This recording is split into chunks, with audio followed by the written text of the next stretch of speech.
Welcome back to the Wilmington Chamber podcast. Today we get to talk about how to develop our students in our community and ensure that they are a critical component of our future workforce. And I'm so excited to have joining me today the leaders in our school system around developing talent for the future, but also my rock star who's responsible for leadership development on our team. And so I'll start with Laura. Laura Brogdon Primavera is our Director of Leadership and Programs and Initiatives. And so she has sort of led the creation of a program to live into a vision that I've had for a long time. And also with us is Dr. Patrice Faison with New Hanover County Schools. And she has more energy than many people I've ever met in a bureaucracy. It's refreshing. And then Demarcus, your last name just escaped me. Nixon, thank you. I knew that. Demarcus Nixon, who is in the CTE program. So that's Career and Technical Education program at New Hanover County Schools. And I am really excited, again, to share with the members of the Wilmington Chamber. So just as a reminder, the Wilmington Chamber's vision is to promote prosperity by cultivating business growth. And so really our role is to ensure that our employers in the community have access to capital, to real estate, to friendly regulations, to friendly tax rates, to all the things that will help them continue to grow, because if they're growing, they're creating jobs, which then potentially gets people out of poverty. Mm-hmm. So one of the things we have to do is focus on that workforce. And it doesn't begin the day they graduate from college or the day they graduate from high school. It begins a long time before. And so I've had this vision in working with partners across the state and the country for years about how do we create a program in middle school that might expose kids to jobs close to home and start to help children who think they're going to be the next NBA star, mm-hmm. or they might be a lawyer or a doctor or something, that there are other professions in their very own communities, and then how do you get there? So, Laura, you want to talk a little bit about the program itself? Yeah, I can. So the Career and Leadership Development Academy kind of mirrors our leadership program in the length of time that we're going to have to invest in these students. So we are actually doing interviews now with these students. They're actually introductory conversations. And the students are being paired with the Leadership Wilmington alumni to just actually learn how to talk to an adult that's not their parent or guardian, and watching them come into the room and the nerves that they have, but then when they leave, just this first initial engagement with them, it's like the leadership development is already happening, and it's just now starting right now. So we took the New Hanover County Economic Mobility Report to as our guide to build out the industry sectors that we're going to be exploring, mm-hmm. from life sciences to hospitality to film, and so on and so forth. So, yeah, there's 40 in the program that we're starting with this year, building out that proof of concept and getting the attention from our chamber members, the education system, and everybody's fired up and excited, and so are the parents too. So I think it was April. We had our initial meeting about Career and Leadership Development Academy, and from that point on, we just kind of took it and just ran with it. As Laura said, we're building the plane while we fly it, but definitely we have found some phenomenal students across the district who wouldn't have had these opportunities unless we had exposed them to it. So I'm so grateful that these students have gained this opportunity to be able to be a part of this academy.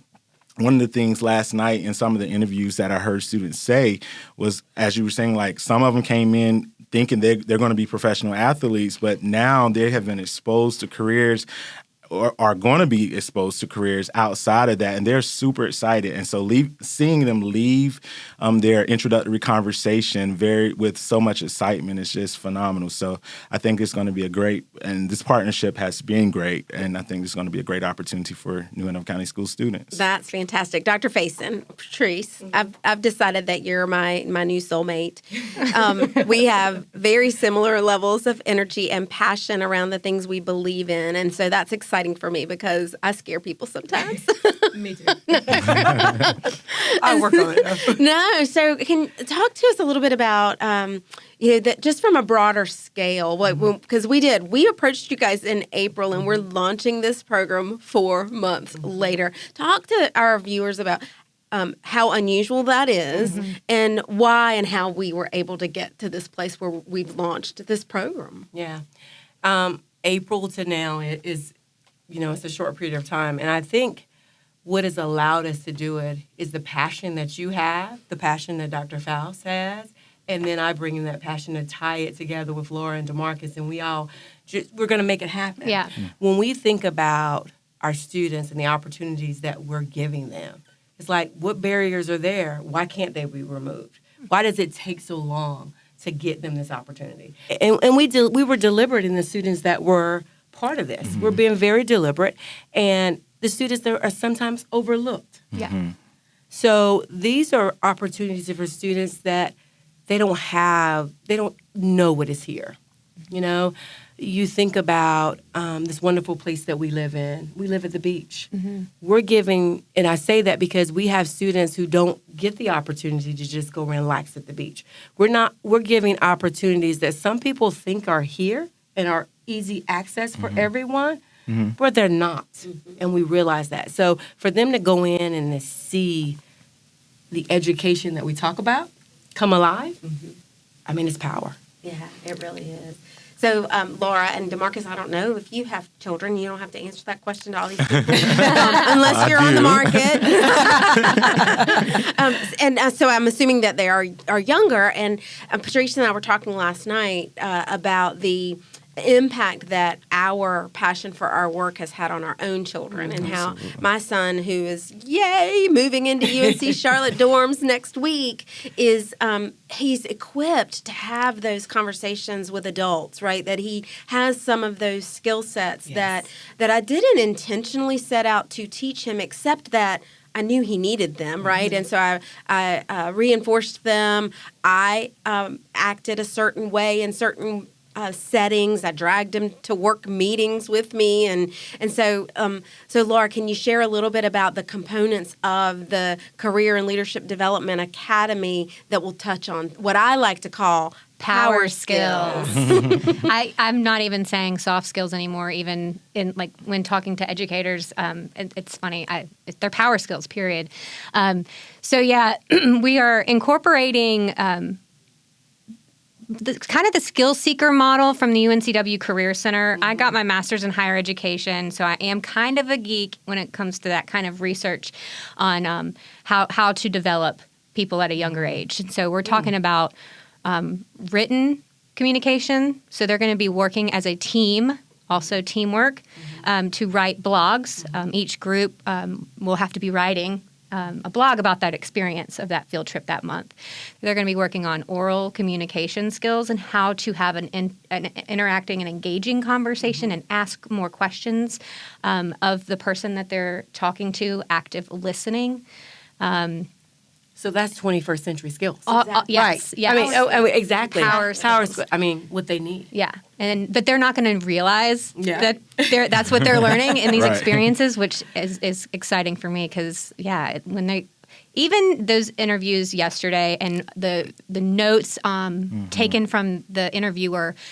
And also the applications, when we ask them now, what do you know about careers in Wilmington? And seeing their responses now, and then knowing in 8 months we're going to ask that same question and seeing, I'm excited about that data to see that growth, Absolutely. And so some of these power skills we're going to teach them and they won't realize it, right? But some of them we're going to be a little bit intentional about, right? So talk about a couple of those exercises, if you will. Like dressing for success kind of things, knowing who you're entering a room with to know how to be prepared. Even yesterday, one of the mothers had said, make sure you write down questions to ask the person that you're talking to. And that interview conversation went on for 15, 20 minutes because she had lots of questions. They knew who they were meeting with. So they sometimes signed up, I want to be I want to explore that. Nonprofit, I want to be a business owner. So they kind of signed up for who they wanted to interview also. We'll talk about dressing for success, teamwork, leadership, development throughout all of it. And then they're ultimately going to do a final presentation. So public speaking, which is probably terrifying for a lot of folks, especially seventh graders. And they're going to do this presentation at the end of the year to the sixth graders, introducing those sixth graders to this really cool experience they just went to. And then when they're in eighth grade, they're going to be mentoring those seventh graders. So then there we have like this leadership pipeline as they're finishing out their middle school careers and heading into high school. And I just think about how they came in yesterday for the interview. Many of them, this was the first time they've actually sat down for an interview as seventh graders. And they came in nervous, but many of them left with so much confidence because the interviewers were great and they made them feel very warm. And they left with so much confidence about themselves because they had an opportunity to speak and talk about themselves. And the feedback, giving them feedback at the end of the interview was great for them. Yeah. You know, one of the things that I loved yesterday was seeing the parents. The pride in the parents that my child is going to be a part of this. I mean, that's power. And you know, as we educate students, we educate parents. Absolutely. And we have to remember that. So it was just really, it was heartwarming to see parents coming in with that pride and students coming in with that joy. And that's what we're about. So absolutely, you know, people in my generation who have met since I moved to Wilmington told me that they had to leave Wilmington to get a good job and that they just couldn't wait until they got back here. And I think some of that might have been accurate, but I think some of it is perception. It's perception that we are just a beach town. Not that just a beach town's a bad thing, because trust me, if I could find work in just a beach town, that might be something I would do. But we are a thriving metropolis with great growing businesses and have been for decades, let's face it.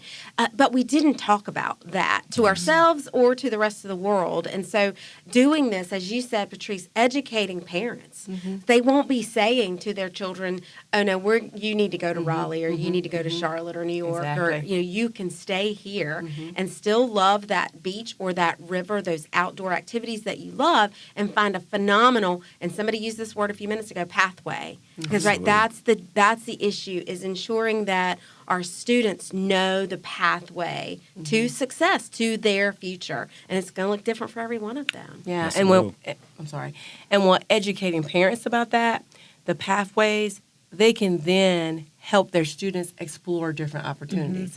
Why do we always put a lawyer, doctor, teacher? Because that's what we know. So when we educate everyone about the opportunities that are right here that are different, cutting edge, right? So it's just a great opportunity. I'm really excited with the field trips that we're going to be going on. There's intention behind who is at the table and in the room, and there's going to be a variety of jobs explored and a variety of people who took different pathways. So I'm really excited about that. It's not just like getting the CEO to come talk to the kids and, you know, that's great. He'll be there. And also the kid who graduated high school to start as a bank teller, who then worked his way up to a VP position because they saw there's something in that student at that time, right? So I'm really excited about that. Absolutely. It's great stuff. It's great stuff. Guys, it's golden. It is golden. And so thank you so much for being so responsive to Laura and I when we knocked on the door and for turning a program around in a large bureaucracy that nobody would believe we could have done. And so what I say to our viewers is it's possible, right? If you have an idea for how to improve the education system or one student or one business, there's a way to get things done. And so I encourage you to let us know what those ideas might be. We can be the conduit between you and the school system and or you and the rest of the community. And if you have any interest in joining in our efforts, if it's about the Career and Leadership Development Academy specifically, please contact Laura at the Chamber.